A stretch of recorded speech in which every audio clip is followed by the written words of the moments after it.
We're going to do now. This is probably our last herd hierarchy of the year until like we get into September or whatever. We'll do a few in the offseason after free agency, after the draft. But this is our best. The 8 teams left in the NFL playoffs. We rank them. Here we go. Herd hierarchy. Time is now. Let's go. The top 10 NFL teams according to Colin. Number 8. Well, they have the best defense, in my opinion. The L.A. Rams, I would put at number 8. 7 straight games with multiple sacks. They've held opponents under 15 points last 5 weeks, but the problem is they're the weakest team at the most important position, quarterback. Jared Goff, broken thumb. It had swelling. And the reality, over the last 6 games, Jared Goff, 5 touchdowns, 5 picks, and they're not dynamic at all. Now, I do love Cam Akers. And I think if you can run the football against Green Bay, you can make it competitive. But at some point, they're a little slicker version of the Bears. They feel incredibly lopsided. They have an offensive coach. They have a great defense. And you're kind of a liability at quarterback, Rams number 8. Number 7. Tampa Bay Buccaneers and Tom Brady. They only have 1 win against the team with a winning record this year, and that was the Packers in Week 6. They have beat up on some bad teams. Now, I do think Brady's playing well. The emergence of Antonio Brown is something. Brady's experience in this stage is good, and there's almost a break, if you can call it that, getting to face a team that's routed you twice. It's a little bit of a break getting to face the Saints again instead of going up against the team you crushed at Lambeau, which I wouldn't like that at all. Brady has 200-plus passing yards in the first half in 3 straight games, so he is cooking, and that is good news for them. Tampa at 7. Number 6. And then it gets tight. I'd put Cleveland at 6 because they're the least experienced team left, but they're getting smarter.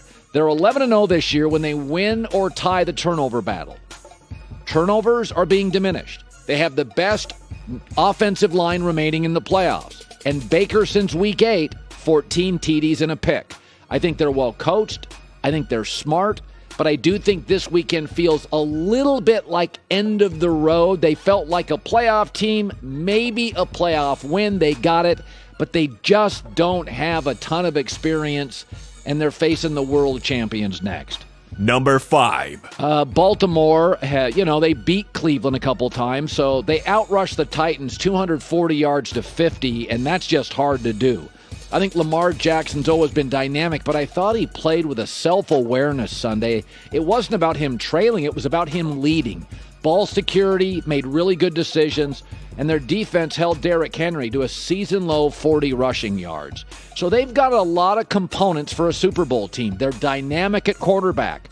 They can own time of possession. They have a Super Bowl winning coach. They play real defense and usually have a pass rush. I have Baltimore at 5. Number 4. New Orleans. Now, they're not going to throw the ball over the top, so there are limitations there. They held the ball, though, for 40 minutes against the Bears. That's most time of possession by any team in the wild card weekend. In the last 2 weeks, they've held opponents under 10 points. So I worry about their inability to be more than a gadget offense with Taysom Hill, Drew Brees to Alvin Kamara. But I've said before, and I'll say it again, I believe they have the best roster in the National Football League, and both sides of the ball are filled with high-end Pro Bowl-level players. Number 3. Kansas City. I've had them there for a while. Worst red zone defense in the NFL this year. And they rank 24th in the red zone offensively since Week 12. Something's not right. Is it a lack of running game? Is it the injury to Mitchell Schwartz? Have people figured out some of their trick plays? Is it a play calling issue? Something doesn't feel right. And they are the rustiest team in the league because Patrick Mahomes took off Week 17. Aaron Rodgers got a bye, but he played in Week 17. So I just don't know what I'm going to get. Mahomes had 5 turnovers in his last 3 games and a completion percentage under 60%. Something isn't clicking. Number 2. I'm going to move Buffalo down 1 spot because I am concerned about a lack of a pass rush. Now, some of that is the Colts' offensive line. Josh Allen's had multiple touchdowns in 6 straight games. They've won 7 straight, longest winning streak in the NFL. I think they're explosive offensively, well coached. They're very good situationally in the red zone on defense, special teams more than capable. But they didn't generate much of a pass rush.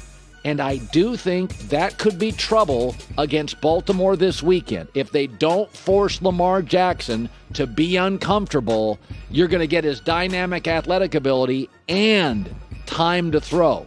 And that worries me, Buffalo at 2. Number 1. I think the only choice here is Green Bay. Not only the number 1 offense, they only turn the ball over 11 times all year. They have the second highest graded offensive line to the Cleveland Browns. And their defense in 4 of the last 5 games is emerging as a top unit, held people under 20 points. I don't see a lot of problems. Now, I do worry they are, at times, very reliant on Devontae Adams at wide receiver. If he got tweaked, if he got injured, it wouldn't feel like the same football team. But all in, I think Green Bay is the best team. Let's look at the board one more time. Here we go. Green Bay number 1. Buffalo, Kansas City, Saints, Baltimore, Cleveland, Tampa Bay 7, and the Rams at number 8. Hi, everybody. Thanks for watching. Subscribe here to get the latest from the show. Also, be sure to check out more of the best clips from The Herd or go watch a few segments from other shows on FS1.